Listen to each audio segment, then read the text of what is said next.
Kumusta mga brad? Sa ngayon nga po marami pa rin ang umaasa na dalhin sa Pilipinas ang napakagwapong underbow na ito. Ang younger brother nga po ni Yamaha Sniper 155. Medyo matagal na nga po simula nung nilabas siya doon sa Malaysia. Hanggang ngayon hindi pa siya binabalik sa Pilipinas. Yes po, kasi dati meron naman talagang ganito dito sa atin.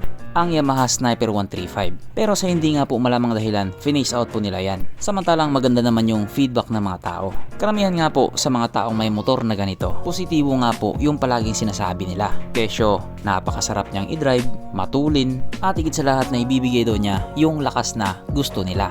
Kaya gustong gusto talaga nila itong motor na ito. Kaya nga po nagtataka din sila kung bakit finish out ni Yamaha ito dito sa Pilipinas at yung Sniper 155 na lang yung pinagpatuloy nila. Samantalang doon nga po sa bansang Malaysia, tuloy-tuloy pa rin ang paglabas nila ng Yamaha 135LC na isa nga po sa mga motor na gustong gusto din ng mga Malaysian. Doon kasi sa bansa nila yung motor na yan nakakapasok doon sa expressway, kaya naibibigay niya talaga yung power na hinahanap nila. Anlipiga kumbaga. Unlike nga po doon sa mga old version niya, syempre nag-iba na rin yung itsura niya. Yung pagmumukha nga po nito ay chop suey doon sa bagong Sniper 155 at saka doon sa old version. Kumbaga yung headlight niya kinuha doon sa previous version, yung taillight naman niya kinuha doon sa bagong version.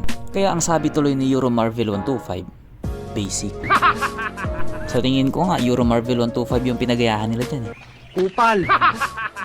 Sa akin nga po na malapit na magtapos itong 2025, mukhang wala pa ring balak si Yamaha Philippines na ilabas ito dito sa atin. Kahit na ang totoo, marami na pong naghihintay dito. Oo, nandoon na tayo na 135 lang siya. Mas malakas pa rin yung 155 na Sniper. Pero kasi hindi naman po lahat ng tao gusto yung mabilis. Yung iba gusto lang din nila maiba. Yung iba nga sa sobrang gusto nilang maiba, nag-Euro Marvel na lang sila. Magkamukha naman daw eh.